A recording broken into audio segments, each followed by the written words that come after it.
Hi, I'm Jess and I'm a psychology student at the University of New England, and today I'm going to be talking to you about behaviour modification. Now, chances are the majority of us have experienced at least the desire to change a behaviour.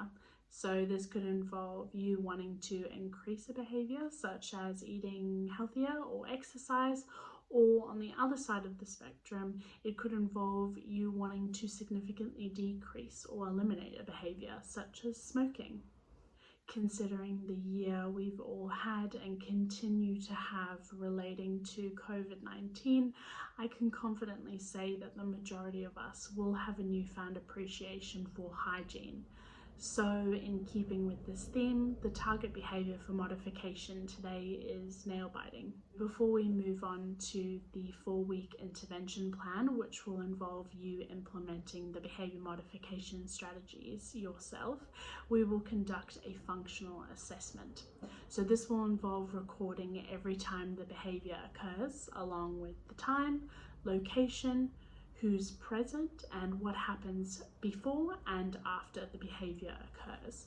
So for convenience, you're able to record this on your mobile phone, or if you have or keep a daily planner in your handbag or work bag, feel free to jot down the information on the back notes section. Anything that's convenient for you and at reach at all points of the day.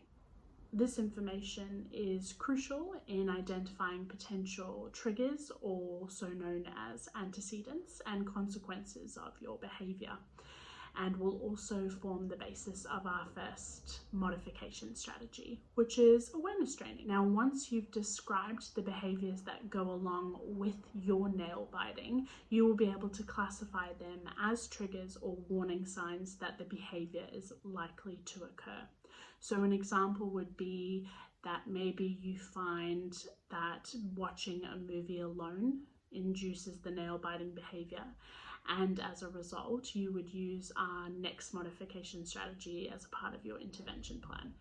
The next strategy is competing response training, which involves the use of alternative behaviour in place of the nail biting.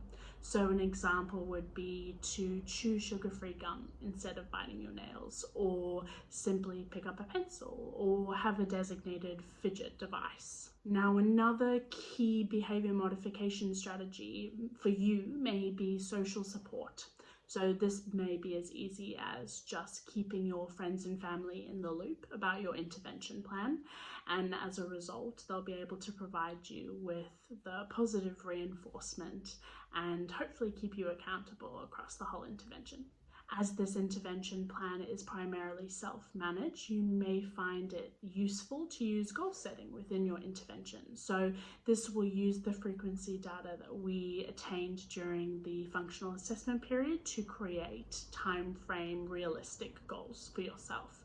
So an example of a goal based on the frequency of biting would be in your 3rd week to have a maximum of 2 nail biting events during the day. To help you stay accountable for those goals, I recommend using a positive reinforcement contingency.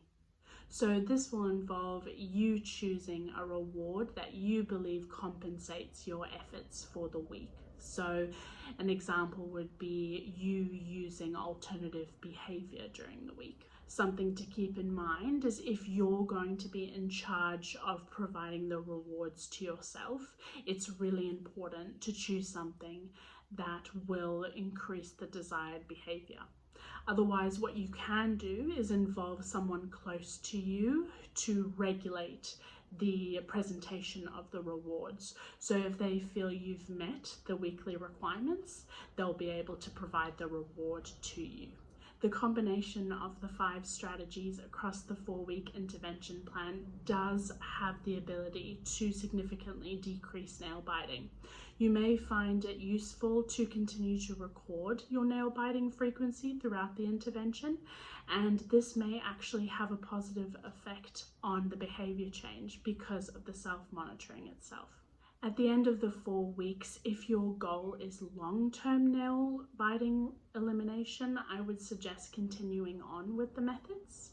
I would also suggest trying to find which one works best for you, and don't be afraid to use alternative behavior modification strategies. I am very confident in these behavior modification strategies, and I do believe they are very powerful in creating long-lasting results in individuals.